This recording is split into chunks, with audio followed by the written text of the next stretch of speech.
Ready? I am now convening the Prosper Portland Budget Committee for the purpose of approving the fiscal year 24-25 budget. The Prosper Portland budget was provided to the public and members of the Budget Committee on Friday, May 3rd. Keelan, please are here. Take care of what you need to do over there, Keelan, then call the roll.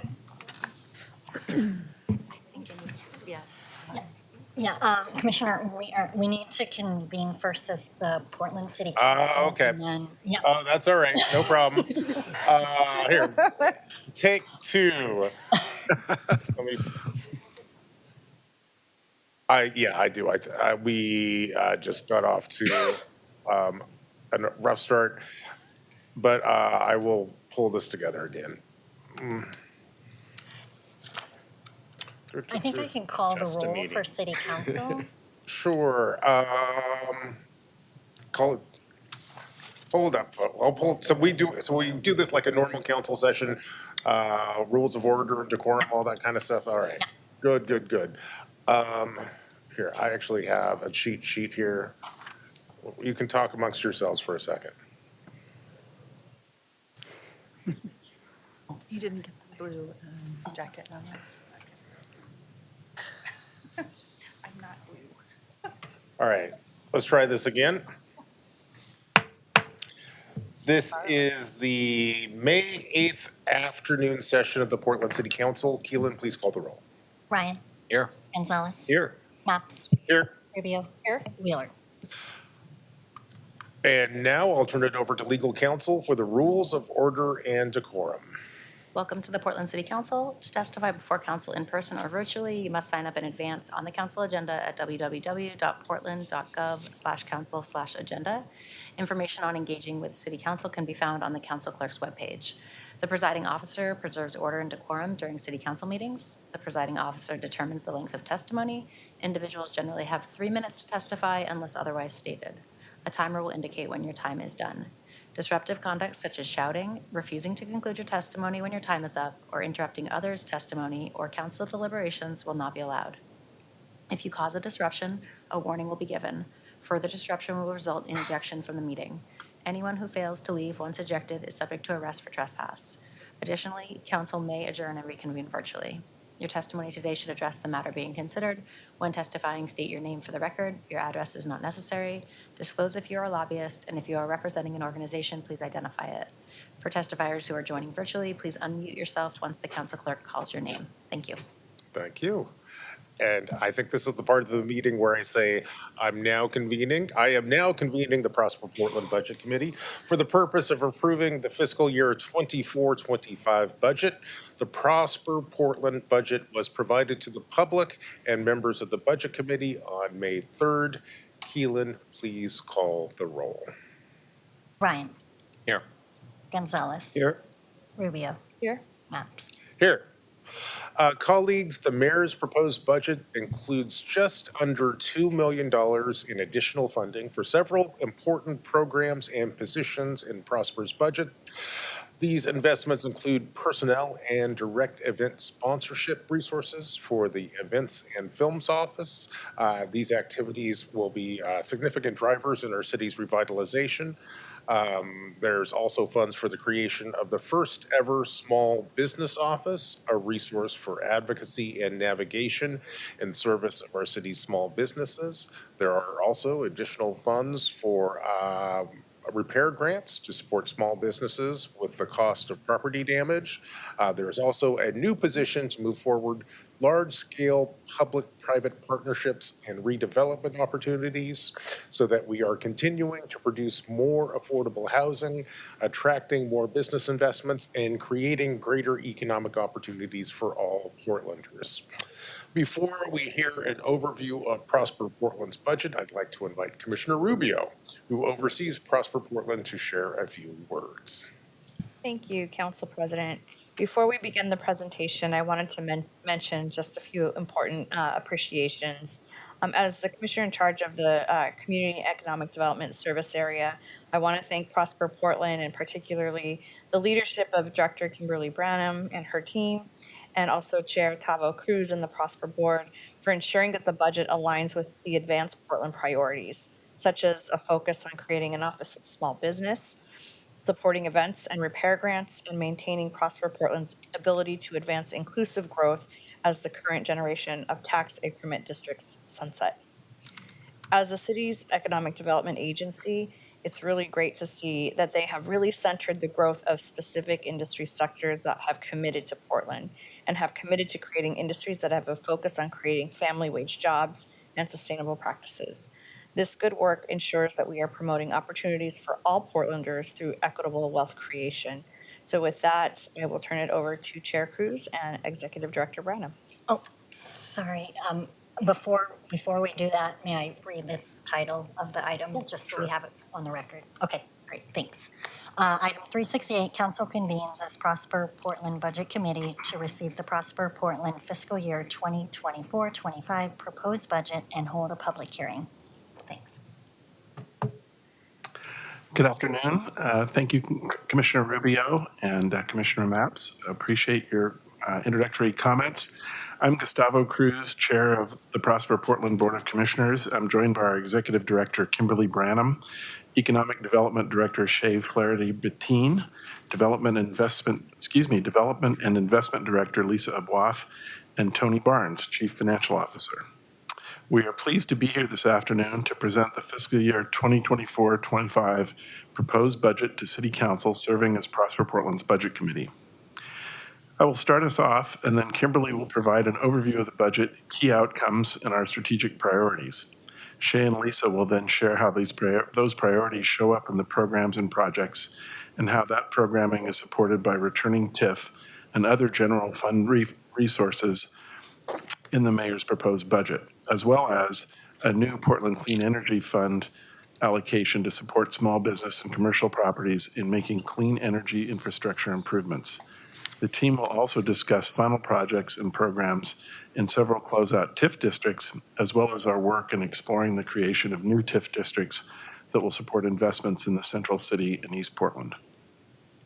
As we look to the 2024-25 fiscal year, Advance Portland, a call to action for inclusive economic growth, will be in its second year, providing a key strategic framework guiding Prosper Portland's priorities and budget. The budgeted resources and investments align with the mayor's proposed budget and Prosper Portland's 10-year financial sustainability plan, which guide the agency's financial and business practices in the context of declining tax increment financing revenues and the need for more flexible resources to support inclusive economic prosperity.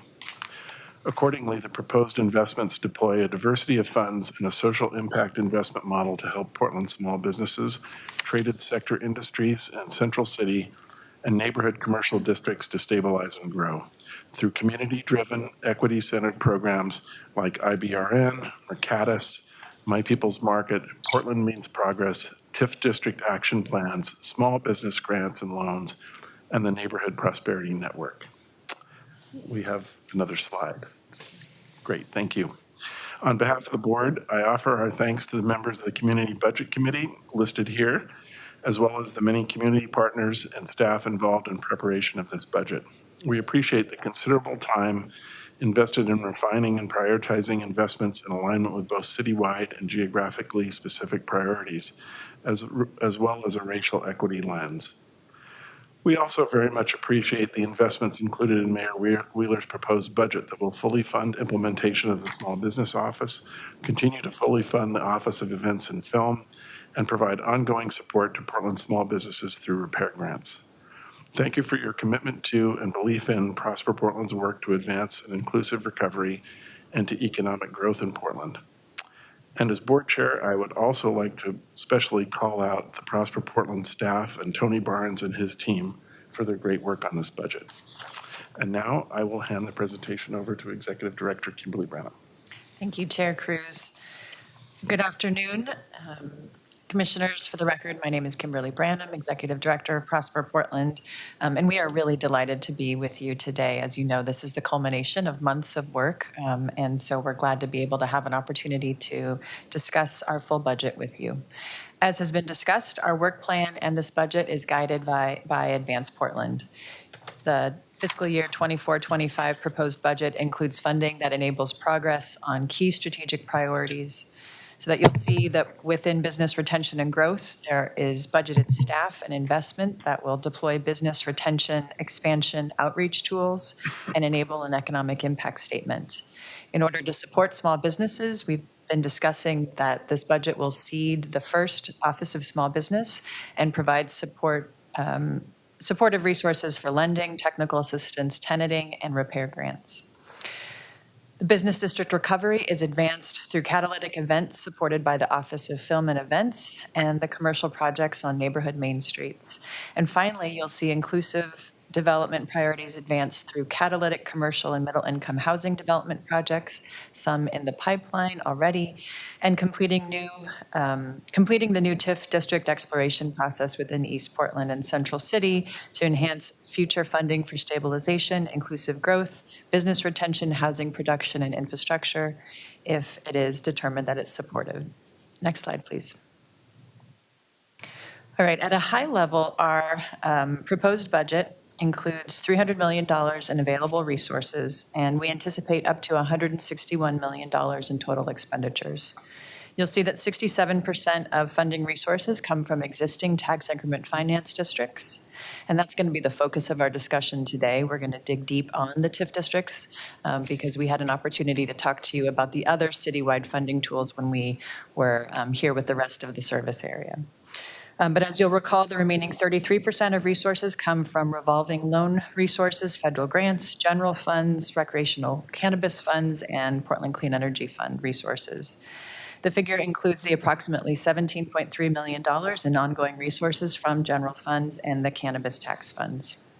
Not included in the numbers is another $47 million that's budgeted across tax increment finance districts for the housing set-aside that will be transferred directly to the Portland Housing Bureau. Of the $161 million budgeted for Prosper Portland, about $106 million is available for inclusive development through commercial lending, property investment grants, major projects, and asset management. $26 million supports citywide economic development programs as well as business lending, and $11 million is available for infrastructure investments that unlock private development. All of this work is enabled through critical operational and administrative support to deliver this work. The budget includes a total of 105 full-time and limited-term employees. This includes 7 positions above the current fiscal year, largely due to the new small business office positions and the Portland Clean Energy Fund programming. Next slide, please. Oh, with that, I'm handing it to Lisa. Yes. Good afternoon, Commissioners. For the record, I'm Lisa Abwaf, Director of Development and Investment with Prosper Portland, and I'm pleased to be here today to provide an overview of our TIF district budgets and investment priorities. And we're at a pretty pivotal moment. We're going to go into this in further detail in the next chapter of the slide, but for many of these districts, they're actually expiring. So they're at the end of the life of the district. These are long-standing TIF districts, largely in the Central City, and to talk about a little bit about the exploring forming new TIF districts as well in East Portland and the Central City and how that's informing our spend down thoughts for the existing TIF districts. Given this unique moment of transition, My slides will provide a broader budget context than what you see before you just for 24-25 because it felt like it was important to really talk about our closeout strategies from a financial picture. And as this slide outlines, if you go to the next slide, our TIF district investments, you handed it to me. Sorry. Sorry. Sorry. She messed me up. I did, I'm sorry. Good afternoon. Good afternoon, Commissioners. I'm Tony Barnes, CFO, and I'll be introducing the tax increment districts kind of at a higher level, talking about the life cycle of districts on this slide and the next couple of slides before I hand it over to Director Aboua for the in-depth discussion on districts. The status of each district and what it means to close out or conclude a district has become a really critical part of the proposed budget, as well as the overall TIF exploration process that we'll be discussing in the presentation. From this slide, we have several categories. We define the life cycle to include active districts, districts that are currently collecting TIF revenue and have outstanding tax increment debt, but also investing in projects actively. There's also sunsetting districts, those where the bonds are paid, the debt's paid. TIF revenue is also no longer collected, but TIF proceeds are still being invested in projects actively being invested. We have concluded districts, those where the bonds are paid, there's no TIF being collected anymore, and there's residual program income to continue investing in some activities. But finally, there's terminated districts where all projects are complete and a notice of termination has been recorded with the county to finalize the district at the very end. This slide illustrates the timeline of existing TIF districts and what the anticipated status of those districts will be in the next fiscal year. 3 districts, Airport Way, and 2 Neighborhood Prosperity Initiative districts have concluded and have been formally terminated with the county. 8 districts, shown in blue here, Downtown Waterfront, South Park Blocks, Oregon Convention Center, River District, and 4 remaining Neighborhood Prosperity districts are concluding, meaning they no longer have debt, no longer are collecting tax increment resources, and all the TIF proceeds have been spent, but there may be some program income in those districts remaining. But the formal termination has not yet occurred with those districts.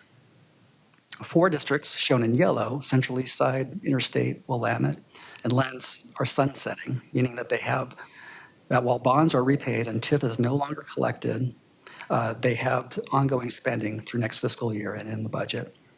And finally, there are 3 active districts remaining, North Macadam, Gateway, and the newest district, Cully, which will continue to issue debt and spend proceeds beyond next fiscal year. This North Macadam for the next few years and Gateway and Cully into the 2030s.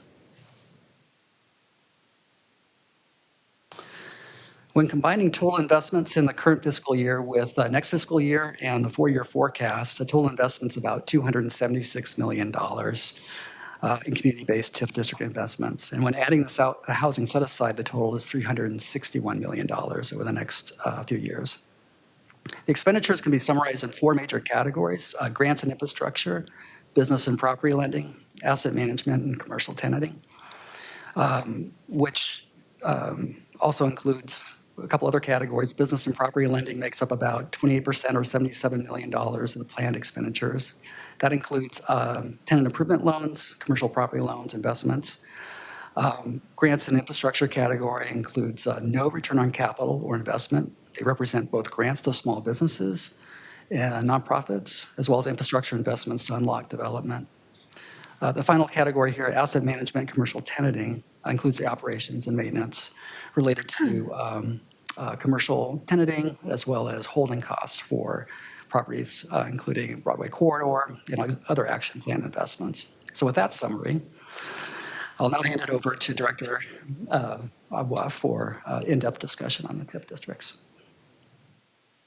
So next slide, please. Thanks. So this slide actually mirrors a slide that you saw earlier this spring when we presented the ways in which our general fund activities further advance Portland. As this slide outlines, Prosper Portland's TIF district investments and programs also help to deliver on all 4 of Advance Portland's objectives. From supporting our small businesses and property owners' access to capital, to our construction equity policy, which delivers new job opportunities for COVID-certified firms and apprenticeship workforce opportunities on our projects. And as council is aware, TIF is central to our ability to deliver on our place-based goals that are largely captured in Objective 3, or fostering a vibrant central city and commercial districts. Next slide, please. So while much of our work in TIF districts is accomplished through land acquisition and disposition agreements with development partners, that's very often the larger scale projects that you hear about, we also wanted to highlight some of the other key financial and real estate programs that we offer within Prosper Portland with our TIF and within our TIF districts that help to stabilize and grow our small businesses, help with property ownership, and with larger scale commercial development.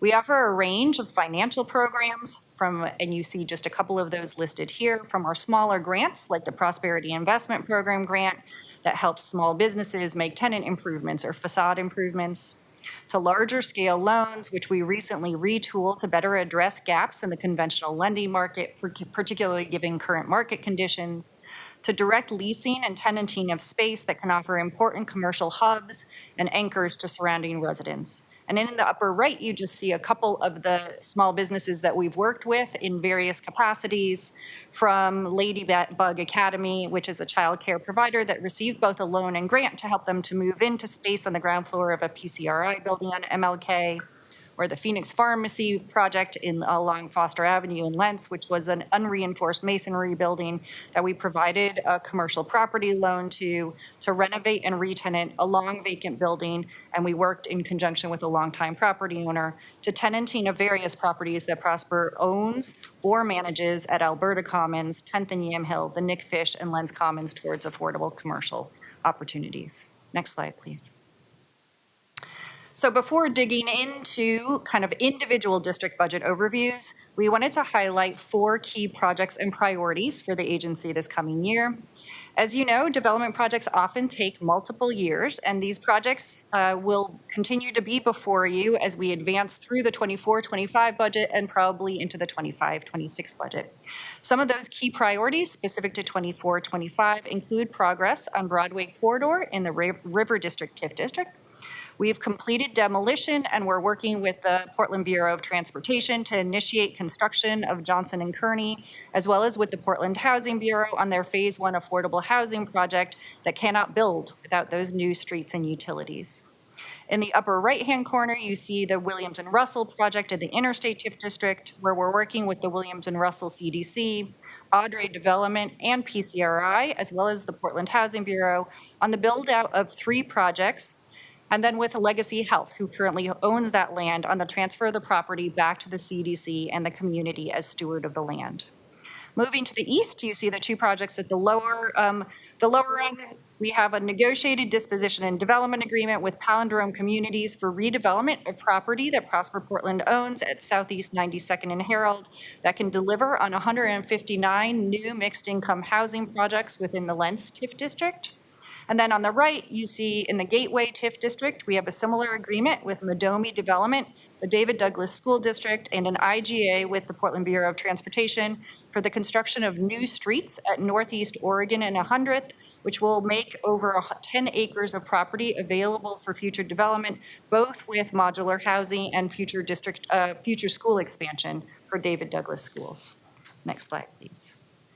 So now I'm going to go district by district and hopefully kind of provide you with a snapshot, both about what are the key priorities, but where are they in their life cycle and how is that informing our budget thoughts. So the Old Town Action Plan is actually overlaps 2 key districts. So it overlaps into the River District as well as the Downtown Waterfront TIF District. There is just over $30 million remaining in our commitment on implementing on the action plan priorities, with the majority of those funds coming from program income resources. So this touches on something that Tony mentioned. These are not tax increment finance resources. These are program income resources that came back to the agency through loan repayment and land sales. Our key priority is to introduce new market rate and middle income housing within Old Town Chinatown, and we're working to invest in 2 commercial to residential conversions that would introduce approximately 100 new middle income units into the district. We're also underwriting loans to new commercial projects such as the Creative Homies project at Northwest 4th and Gleason, and working with Helos and other partners on the Made in Old Town initiative that is working to acquire and build out approximately 30,000 square feet of green footwear manufacturing facility, as well as supporting the James Beard Market in their negotiations to locate within Old Town. The Central City TIF exploration discussions do include a potential new west side TIF district that could include Old Town, Broadway corridor, and parts of downtown. And accordingly, we anticipate seeking council direction on a package of actions that would formally close out those older TIF districts and propose a new TIF district later this fall. Next slide, please. In addition to the Old Town commitments, the River District Fund has 11 million remaining, and that's net of housing as well. And those resources are committed to two key closeout activities. The first is tied to Prosper Portland's ownership of the Broadway corridor site and related obligations, including the local improvement district payments to support the completion of Johnson and Kearney at the USPS site in partnership with the Bureau of Transportation.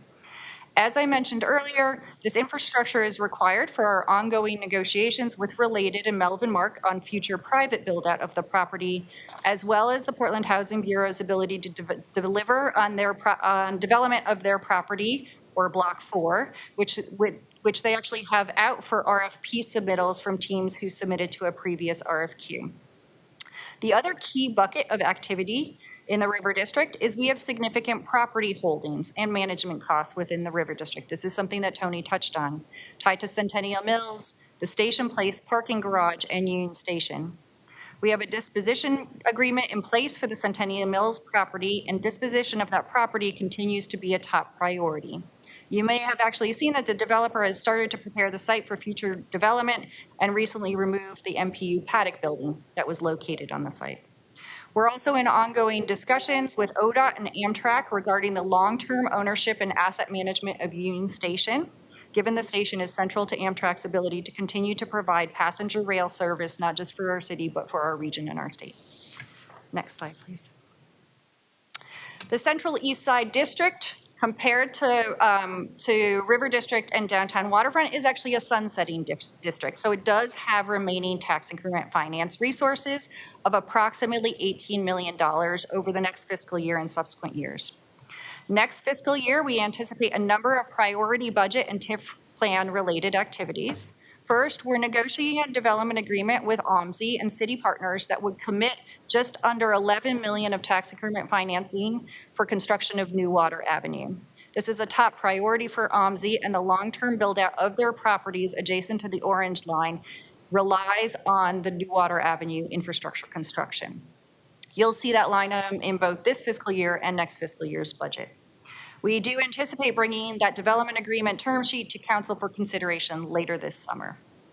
The Central City TIF Exploration Steering Committee has also expressed support for a new TIF district in the south end of the Central East Side.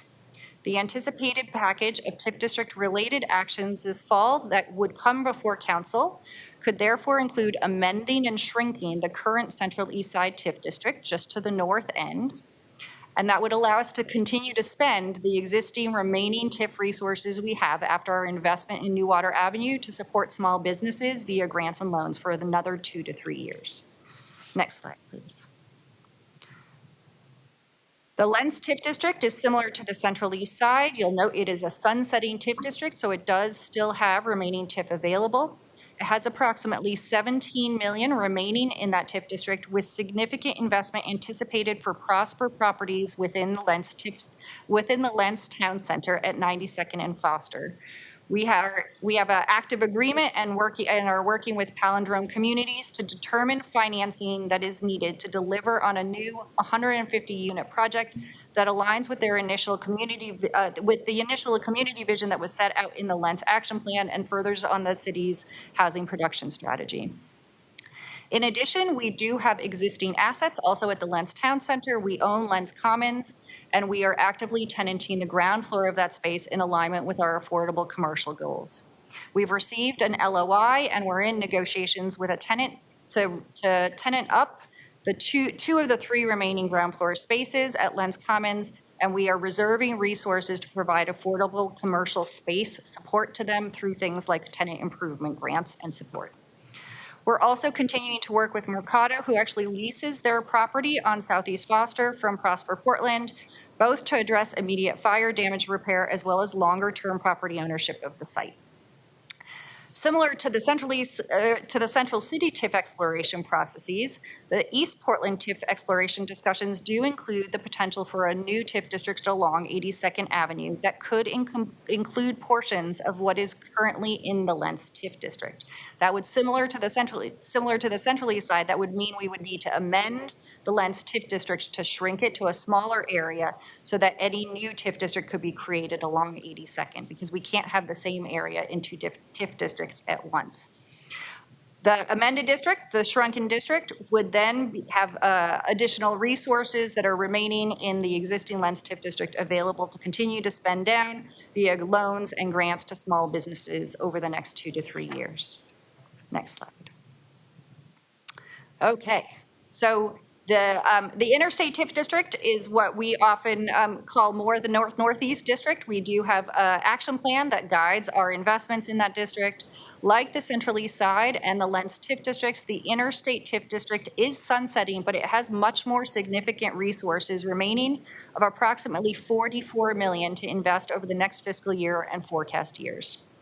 Our investments in the district are guided by the North-Northeast Community Development Action Plan and our work with the North-Northeast Leadership Committee. So we have a committee that meets on a monthly basis to help guide our investments in alignment with the action plan. These economic development investments actually parallel the Housing Bureau's North-Northeast neighborhood housing strategy, which guides their investments in affordable housing and via the preference policy. We actually recently revamped our commercial property loan products largely to align with some of the goals that were called for in the action plan and to better respond to gaps in access to capital, particularly for long-time property owners in North-Northeast who are looking to redevelop or renovate their properties, and for smaller businesses looking to make tenant improvements. We also launched an affordable commercial grant pilot program in North-Northeast, and so you'll see resources in the interstate TIF budget for that.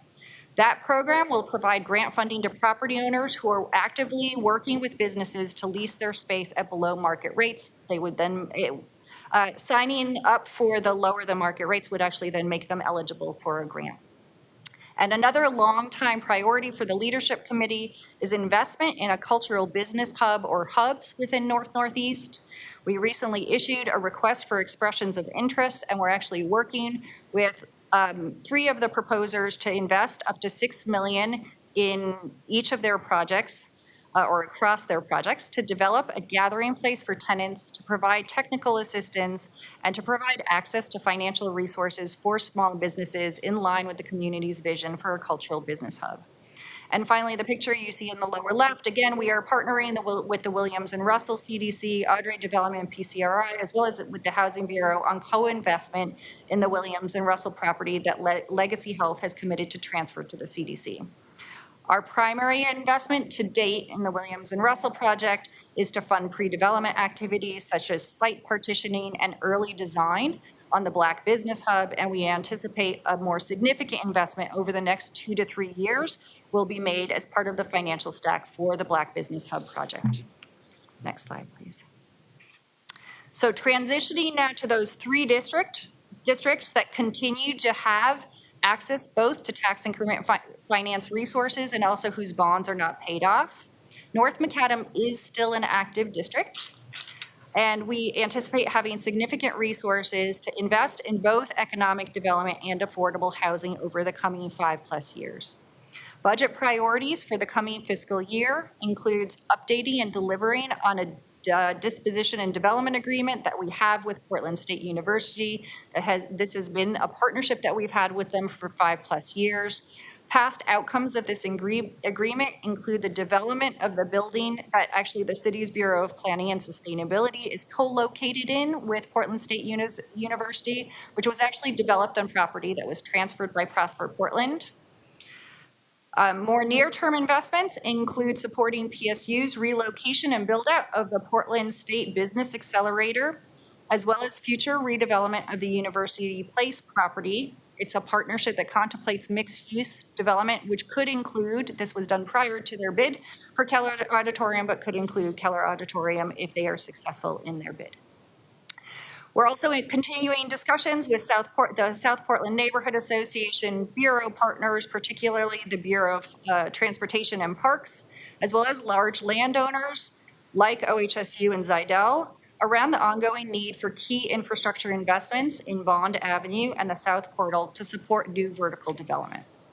This past year, we also introduced our small business and community livability grant programs within South Waterfront based on the Neighborhood Association's interest in partnering or sponsoring community-based improvements. Next slide, please.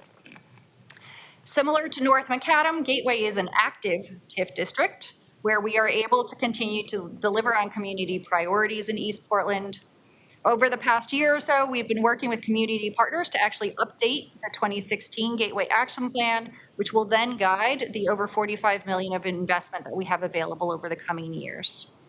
The action plan resulted in significant projects like Gateway Discovery Park, small business grants to support retailers along the Halsey-Weidler corridor in coordination with PBOT's infrastructure improvements and development of the mixed-use, mixed-income Nick Fish project. More recently, we have invested in tenant improvements to actually tenant the ground floor of the Nick Fish, and we're working with a childcare provider called Happy Go Lucky to tenant the space, which will be a great combination with the park next door. And we're negotiating additional LOIs on remaining space. And again, our TIF resources go to support them via tenant improvements.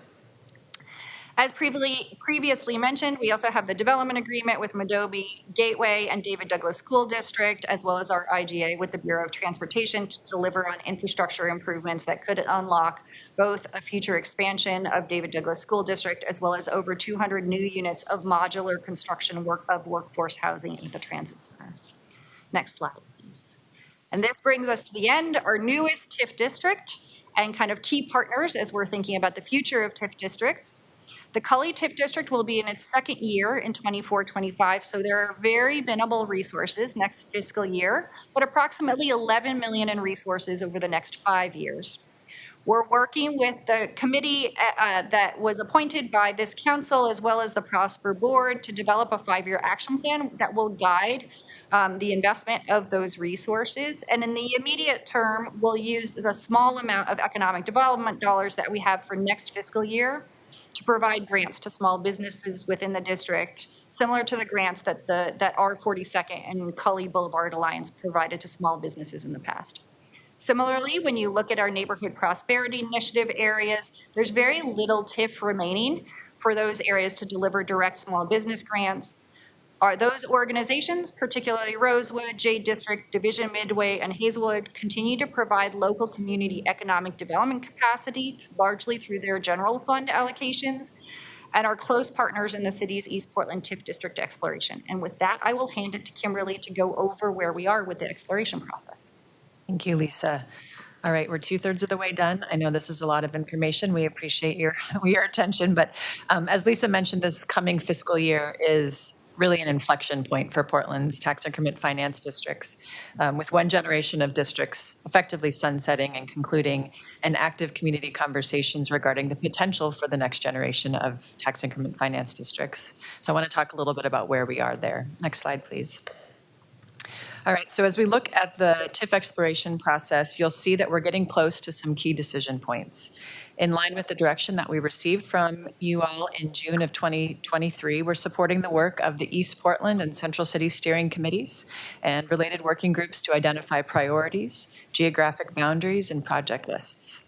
These groups are leading community engagement and helping to draft plan components with draft plans for any new TIF districts anticipated to be largely complete, by this summer, and a council action anticipated in the fall. The Prosper Portland Board is expected to formally launch that approval process in August or September, with taxing jurisdiction coordination and a planning commission hearing to follow in anticipation of that city council action in the fall. If approved, tax increment finance resources would become available at the beginning of fiscal year 25-26. Next slide, please. So as you'll recall, up to 15% of the city's acreage and assessed value can be within a tax increment finance district. With North Macadam, Gateway, and Cully as the remaining active TIF districts, this coming fiscal year, just 3% of the city's acreage and assessed value would be in active districts. Accordingly, the City Council resolution set parameters for each exploration process, allocating the available assessed value and acreage towards East Portland and the Central City, with the advisory committees able to develop proposed districts within the limits that you see highlighted here. Next slide, please. All right, so with guidance from East Portland Steering Committee, the 3 East Portland working groups have established the draft district boundaries that you see here. And I want to take a moment just to appreciate the work that they are doing. These are volunteers who have spent their time going block by block to identify where they think it will be most valuable for the priorities that have been articulated in order to create the new districts. Together, we're actively soliciting input from a broad and diverse set of stakeholders. The current 82nd Avenue, Columbia Park Rose, and East 205 districts include commercial, mixed-use, and residential areas that align with the inclusive growth priorities. The district's assessed value and acreage are within the established caps, and if created, the districts could generate up to $1.5 billion for investment over 30 years towards the planned priorities. Next slide, please. So tomorrow morning, the Central City Steering Committee is going to review this map that you see here with updated district boundaries, which have been informed by the committee and by key stakeholders.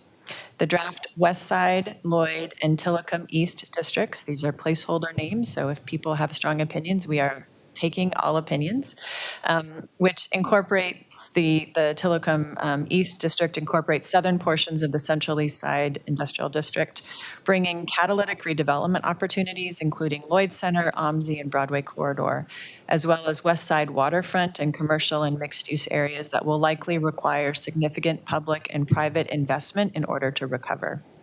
Collectively, the districts are anticipated to generate up to $1.1 billion over 30 years and are also within the defined value, assessed value and acreage cap. Next slide, please. So this final slide before I turn it over to Shay to wrap us up summarizes the budget assumptions in line with the district budgets that Lisa presented and the exploration process that I just touched on. This graph illustrates how we anticipate the Portland Housing Bureau and Prosper Portland will spend down the accumulated resources from current tax increment districts, which you see in blue. Without new TIF districts, new TIF capital and programming resources in green are fairly modest, and as we mentioned, are limited to Gateway and Cully by 2028. The potential new districts that we just discussed could generate about $70 million in new TIF between 25-26 and 29-30. That's shown in gold, meaning that about $30 million for Portland Housing Bureau and $40 million for Prosper Portland could be invested over a 5-year period before producing about $160 million in new TIF in fiscal year 2030-31 when long-term debt can be issued. We look forward to continued discussion with City Council regarding the potential districts in the coming months. All right, Shay. Thanks, Director Brown. Good afternoon, Commissioners. For the record, my name is Shay Flaherty Betin. I use pronouns like he, him, and él, and I serve as a Director of Economic Development at Prosper Portland. I'm hoping that this section is actually a brief review and reminder of our joint service area presentation that we provided earlier in the spring. You've just heard about our TIF activities, which make up the preponderance of our budget. And so the following slides represent the portions of our citywide work and programs that are funded by general fund, cannabis, community development block grants, and starting next year for the first time, the Portland Clean Energy Fund. Before I jump in, I really want to thank all the incredible staff across our economic development teams and really their resilience and creativity over the past few years of economic upheaval and uncertainty. The budget you see before you reflects not just their ongoing work and dedication, but also our collective efforts, everyone in this room, to see our city recover and grow in new ways. Go to the next slide. So again, this is a reminder of our various departments' business lines and how they align with the latest Advanced Portland strategy. With an inclusive growth and innovation, we continue to have a laser focus on our city's competitive advantages within these local industry clusters. and we continue to leverage Enterprise Zone as our key incentive for job growth, as well as expanding, retaining, and attracting firms. We support neighborhoods and districts via the Neighborhood Prosperity Initiative and Venture Portland districts, and I'm pleased to say that we will continue playing a role in both downtown and citywide activation through the relatively new Office of Events and Film, which is also responsible for putting on events like My People's Market and last year's Winter Ice Rink. There's also our ongoing investments and partnership with Work Systems, Inc. for youth and adult workforce development. And last but not least, support for diverse wealth building through programs like the Inclusive Business Resource Network, my colleague Shabri Vickers' leadership in deploying Reimagine Oregon dollars, and new efforts to centralize a lot of the services you see on screen. As many of you have noted today, the new Office of Small Business, which you'll recall we also discussed last month while this council was accepting a report on the state of small business. If you go to the next slide. So much of this work is remaining constant, but what you see on the slide reflects both how returning TIF and general funds are going to be deployed with a few key updates. Both returning TIF and the mayor's proposed budget allocations are part of a new co-investment from both the city and Travel Portland into the Office of Events and Film. And that's to support event and film producers alike in activating our city, bringing back foot traffic, and telling the story of Portland. There's returning TIF that we're allocating to new staff capacity to stand up the Office of Small Business, where we expect staff to serve as liaisons that can serve small business owners directly, much in the same way that we're currently have capacity for relationship building to really serve and support large employers in our cluster industries and employers and directors and other folks in the film industry.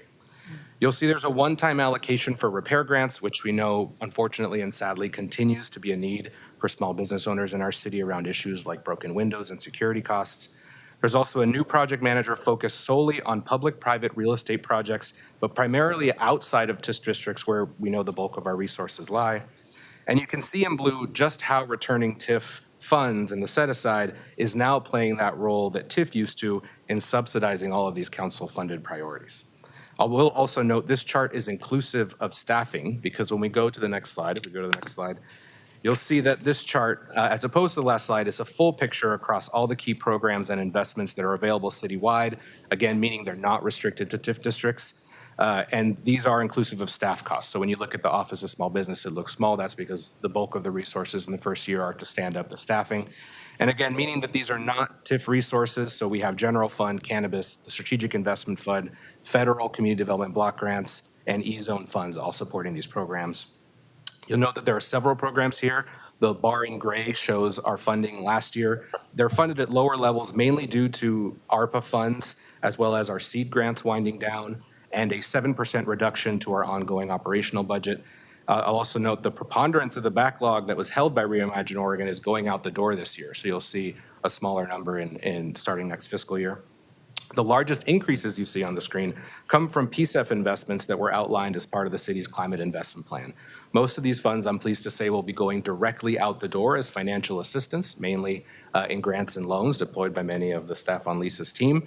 You'll be seeing opportunities next fiscal year, such as grants for small businesses to make energy efficient investments in building upgrades.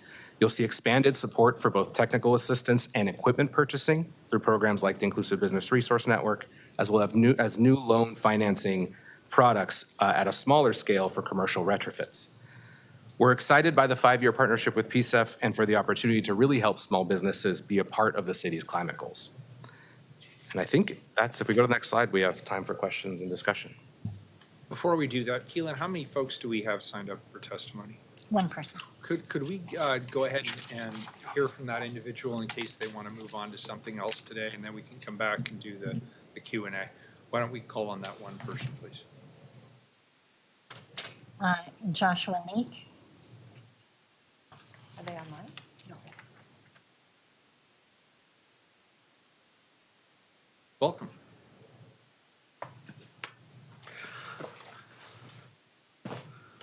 Thanks for having me. It's a nice building. I haven't been here before. I used to intern with Vera Katz back in the day, and we weren't in City Hall. We were in another building, and so it was kind of nice. This is great. I was expecting more people. I remember more people going to these. Anyways, one thing I wanted to say to Prosper Portland, they're doing a great job. You know, you might go on the state's website, the the Secretary of State has your name expired in 2021. So it might be a good thing to renew your name, so someone doesn't go and buy it and, you know, create something else that's called Prosper Portland. It'd be kind of a bad thing for the city, I think, embarrassing.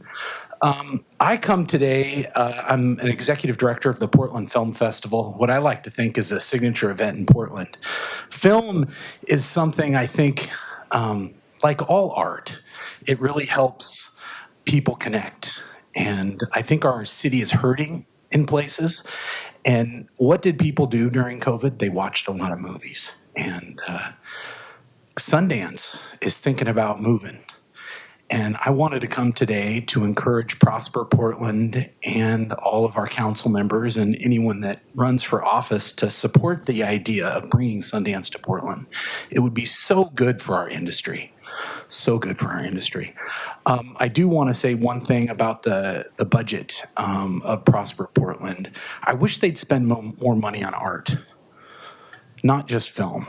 You know, as someone that works at a fairly known film festival, I think Movie Maker magazine wrote about all the festivals in the world, and our festival is the only one they really talked about from Oregon.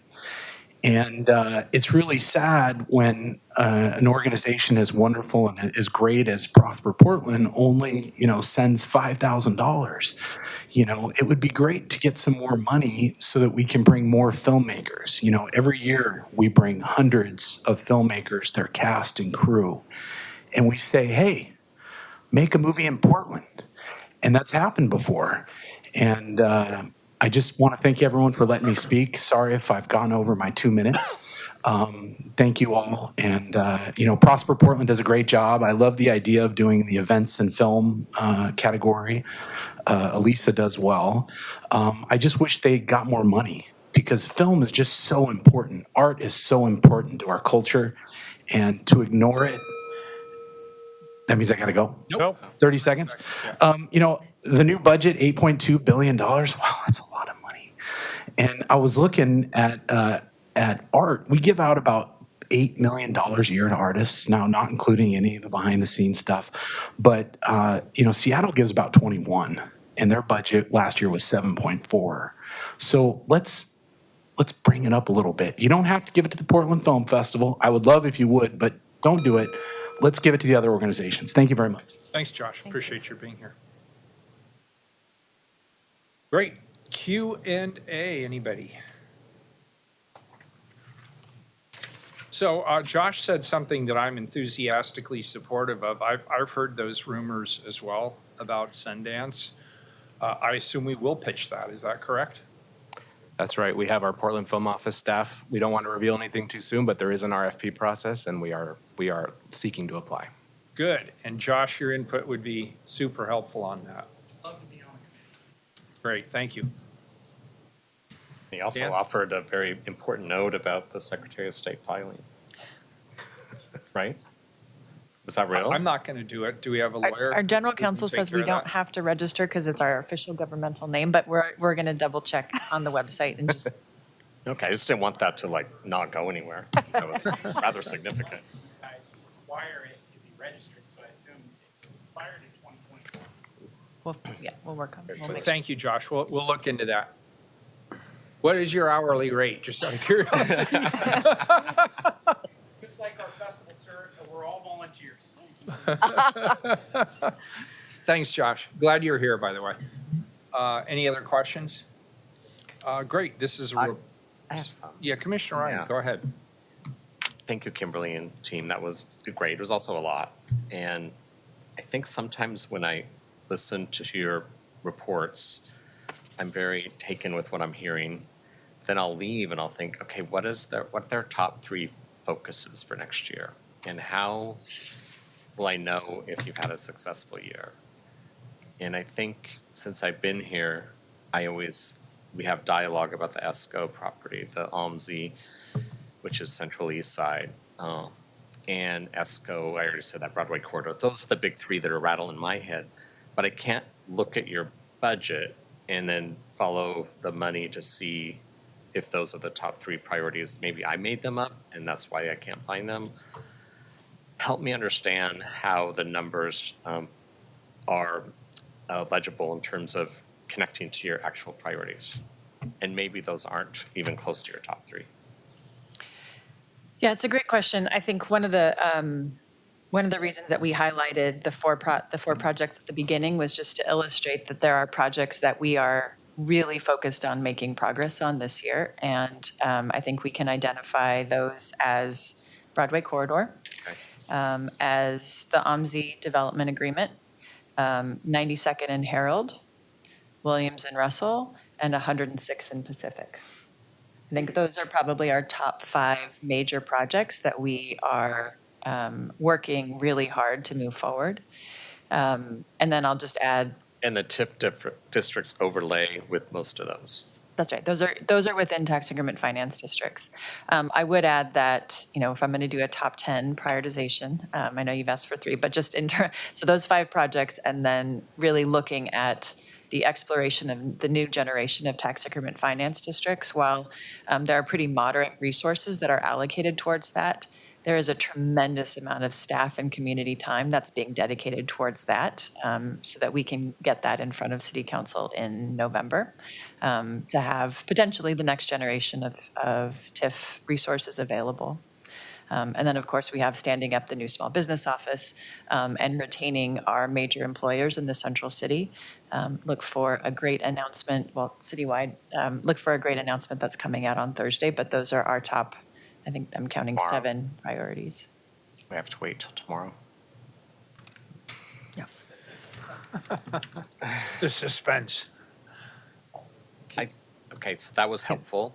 And I think when I overlay it with TIF, I'm trying to make this digestible to somebody watching. And I think people out there, investors, they're obviously very nervous about our city's current state. Yeah. And they see you as the economic development arm of our city. And so I listen to their frustration, and then I try to think, how can I help them Yeah. in dialogue? And one of the things that we're hearing, Lisa mentioned this, but where we are in the capital markets, it's very challenging to get investment in any real estate project right now. I think that's not a surprise to anyone.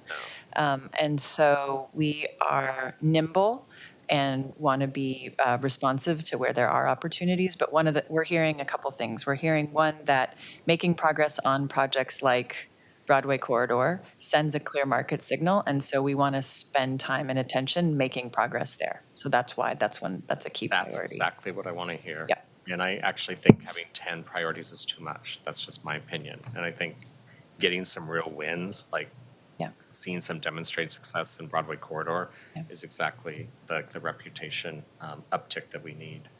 So I just want to make sure that as a policymaker in this current body, that I'm supportive of that.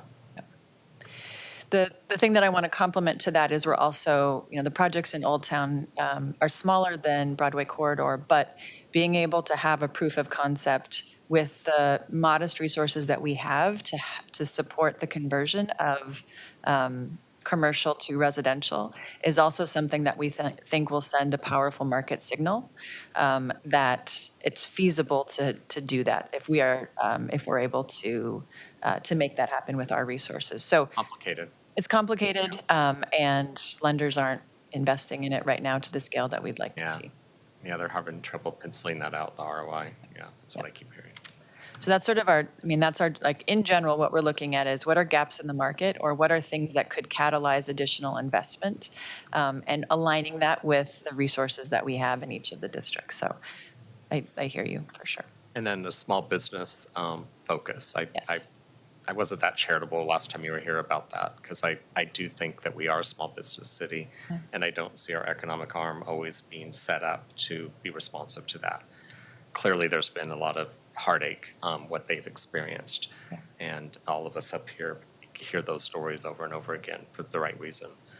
So I'd like to hear in 1 year's time how we think the small business office will be an improvement to those services to small businesses that they're currently not experiencing for the most part. We're really excited about the investment. I think it both is something that we've heard about for a long time, and something that staff has been thinking about internally. So we look forward to being able to share with you a little bit more in the first and second quarter of next year as that gets launched. Okay, And I think for me, just I have to translate some of the budget from line item to more function-based, so I have a better indication of where the investments are going to these priorities which you speak of. And it was helping me when I'd overlay it with TIF. But I would just say in your communication materials, which you guys are very good at Prosper Portland, to keep leaning into that. Because I think it would take away the mystery that's not really there, but it's just translation. Thank you. Thanks, Commissioner Gonzalez. I'm just going to build off of Commissioner Ryan's inquiry on one level.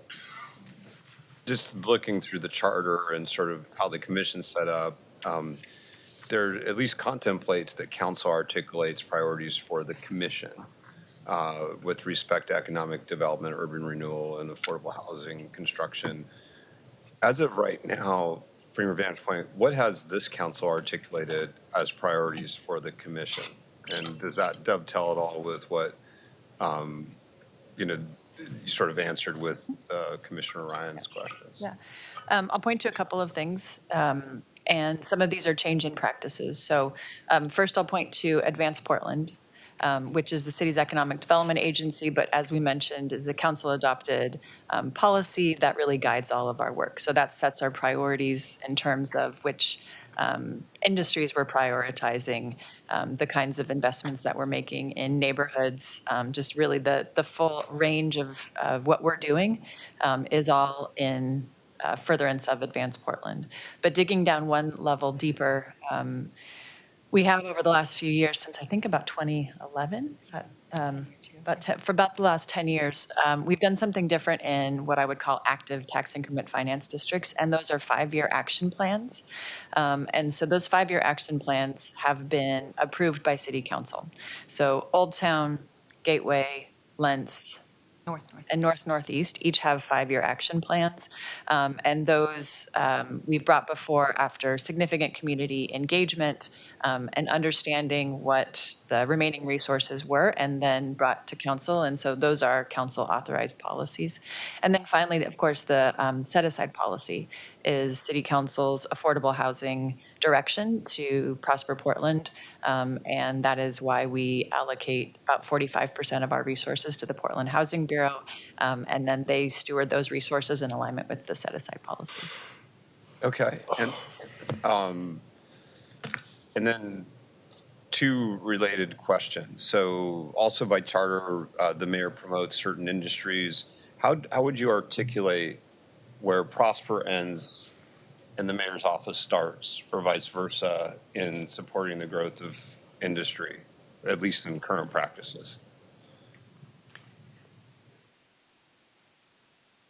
I'm not sure about the portion of charter. Can you help me understand? It just contemplates the mayor has, promotes in such industry as he sees fit. And I'm just think about the role Andrew has and Sure. and just how would you articulate Okay. what Thank you. Prosper does and Yeah. what Thank you. that team does? My, as long as I remember, I think with the exception of when Gretchen Kafori was a commissioner, traditionally Prosper Portland and previously Portland Development Commission was within the mayor's portfolio.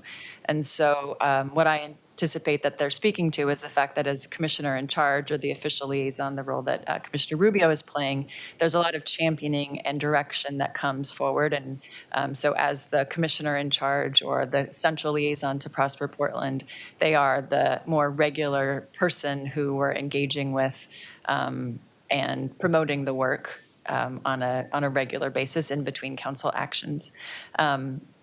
We work really closely with Andrew. We work really closely with Angela because oftentimes companies do want to hear from the mayor. They want to hear from the commissioner in charge. There's a lot of value in having elected officials come on behalf of the entire city and highlight the incredible investments that our businesses are making. So it's been my experience that we really work in lockstep and there's a lot of alignment. And there are some things that the mayor, the commissioner, their staff are better suited to do.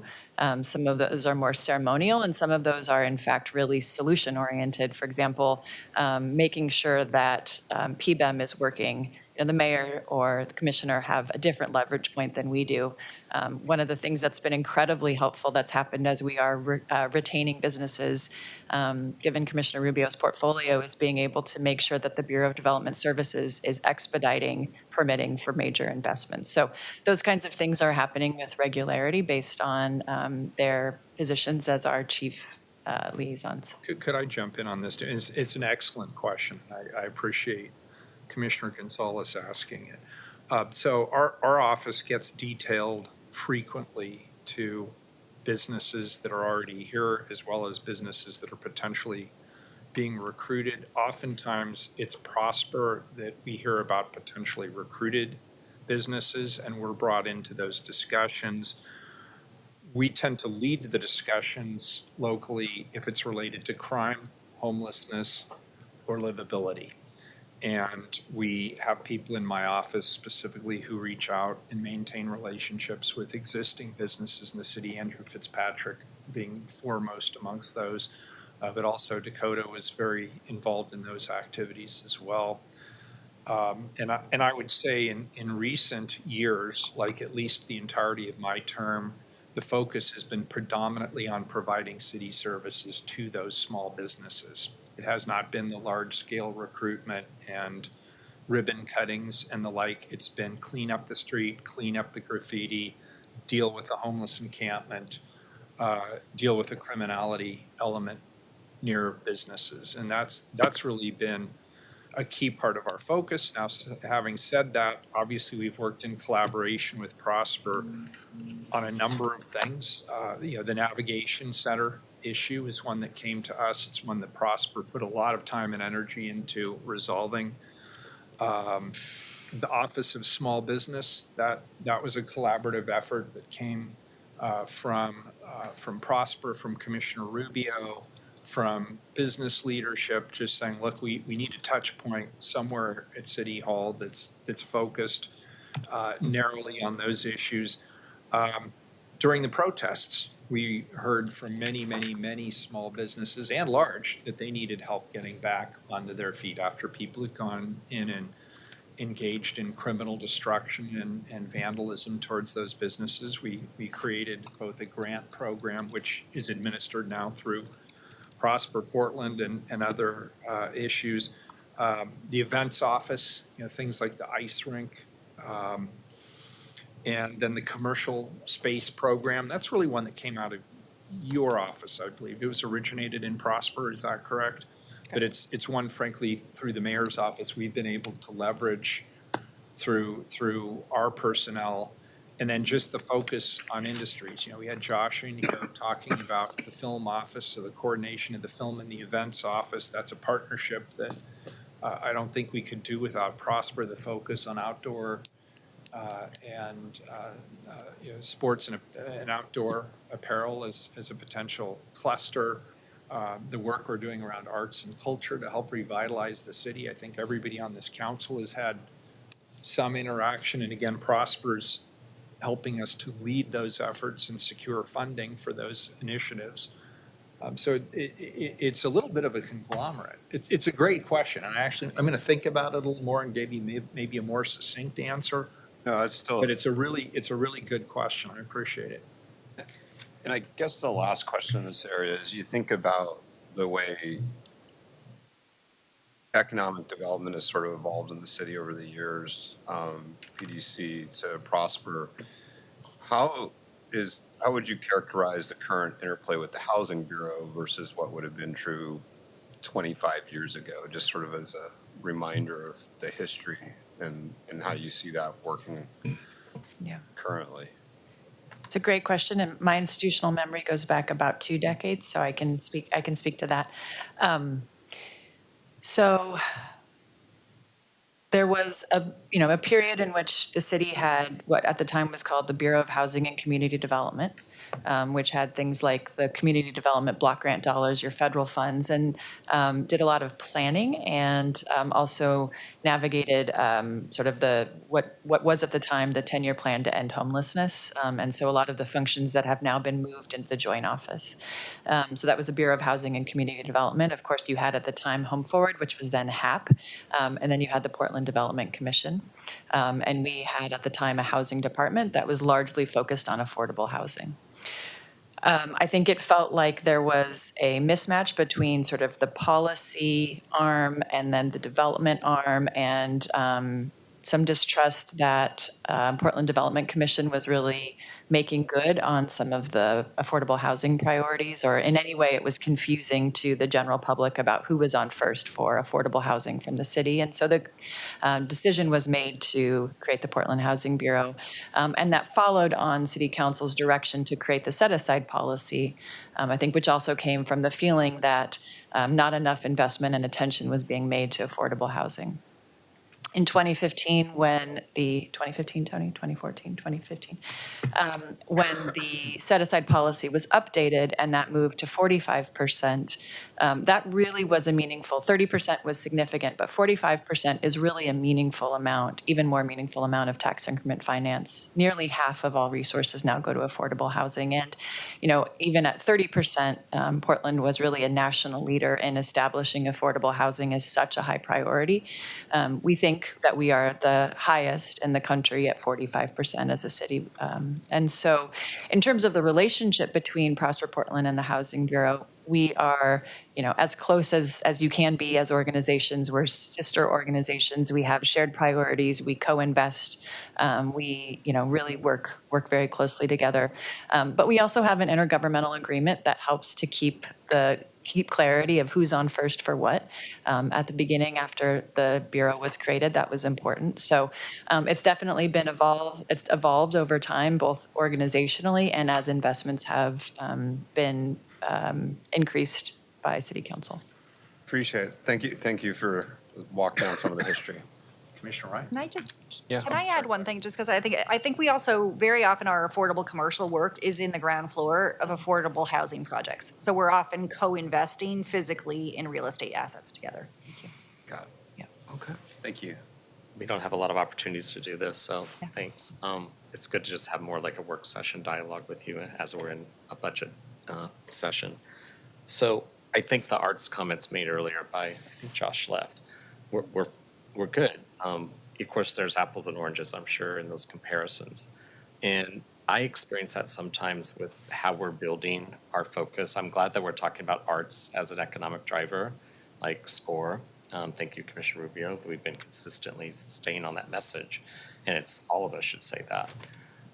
That said, I would like to know how we're all working together. Now that we have an arts office and there's a lot of arts activities in parks, and I think Seattle might do it differently. Not to say that we're doing it wrong. And it goes with my focus. Like when you're building an organization and you have these top priorities, and the other work that you're doing takes a lot of labor and effort, and I'm not saying it's not important. It might sound harsh, but sometimes it's like high visibility, lower impact, low visibility for those that are moving as best they can, working with the bigger picture developments of the OMSI district, for example. And so I just can't tell if we're spending our precious labor to get the results that we need. And sometimes it feels like Prosper is taking on, like, oh, if we don't know what to do with it, let's give it to Prosper. I'm not saying that's what you all experience. That's something that I sometimes witness at this end. I want to make sure that Shay has a chance to speak to the arts integration, because there's a lot of great work that's And this happening. this is not a complaint that no one's Yeah. not doing a good job. I just, from a system, Yep. organizational standpoint, it's confusing Yep. sometimes. And I think your point is well taken in terms of how do we prioritize. And part of it for us is an internal structural question. And so maybe next time when we have the conversation, we can show an org chart, because I think it is helpful to know that there are, within Lisa's shop, for example, there's a manager who oversees the lending products. There's 2 managers who oversee major developments. We're going to be consolidating our grant teams. And so while it feels like we do a number of different things, and sometimes we do talk about ourselves as the elephant, and some people know our tusk, and some people know our tail, there are distinct teams that really have a depth of subject matter expertise. And oftentimes what then happens is those teams kind of attract the additional work, right? So we had for a long time the film liaison position. And then when there was ideas that came through the mayor's office and Commissioner Mapp's office about a new events team, it was like, well, what's most similar? The film office. Okay, they have capacity, they can do it. And so, but that's not necessarily detracting for or having, that doesn't have any impact really on Lisa's development team. So I don't mean to add kind of additional confusion, but I do think an org chart might help in terms of just showing the ways in which we are able to both find synergies across our work. Sometimes, we're able to do activations on properties that we own and see that synergy between Shay's department and Lisa's department. But oftentimes it's a depth of experience within specific teams. And I want to say thank you in advance as the Arts Office and you work together to activate the way too many empty storefronts we have. Yeah. That's a really big deal. And then I'll just also say, as you're ready to reply to this, how can I say this? Sometimes I experience a lot of little activations, and I wonder if we're paying enough attention to those long-term traditional activations like Rose Festival, and are we investing enough there, which we know have a pretty big ROI? Yeah. Thank you, Commissioner. I'll just speak to a couple of those. So I'd say start by saying we're extremely grateful for Darian and for Jeff. Not Darian has. That's the Arts Office, Yes. for those who are listening. Darian has joined us this year as a partner in the Community Event Grant Fund, and so we're extremely excited to be able to serve more event producers through that grant with his support. I'll also add, you're 100% right with the direction in which the Events and Film Office is moving. Given that we work in close partnership with Travel Portland around incentivizing large events to come here and supporting the navigation of those larger events, that has been where the majority of the dollars have gone, right? To either the larger events in the form of $75,000, $100,000 supports for those anchor institutions like the Winter Lights Festival, certainly supporting and working with Nick and team at the Rose Festival. But as we look at next year, you're going to see more funds going to not only those large institutional events, but also to the scale-up program. That's where we see Travel Portland wanting to see its dollars go towards. And so that is not just to take the idea of, let's support our small community events. Those are certainly important. They provide a role in activating our neighborhoods and our downtowns. But we have a lot of events in this city that have been around for a few years, and they're just at that level of 10,000 people. But what's it going to take to get them to get to 50,000 people or bring 300,000 people the way that some of our larger waterfront activations do? So that's the point of the Scale Up program. So we're very excited about that one. We're also excited by the Film Office. The funding that we've received this year really allows us to double down on the concierge role. So working with Commissioner Rubio's office on bringing some real catalytic events back to the city, such as the PABS Festival, that's a partnership with Commissioner Rubio's team. And then our team is working as well with folks such as Rockstar, right? So we have a lot of these movements. We also are providing concierge support services to folks like the Formula E, as well as working with Sport Oregon around things such as, could we potentially bring the triathlon to the city, right? So there's a lot of bids that we're pursuing. There's a lot of bringing folks to the city. That kind of service is what allowed us to work with the Final Four that recently came here, right? So being able to tour those folks around the city, Sweet show them the 16 value. and Elite 8 Yeah. for women, yeah. So you'll see Sport more of Oregon's that. the lead, but you're providing concierge services. That's right. Is that the right word for that? Yes. Like, oh, great. So you'll see larger event support as well as that concierge. Okay. I think I have a softball type dreamy question for you, Kimberly. When you compare yourself to your peers in other cities, what tools do they have to partner with investors and the community that you wish Prosper Portland had?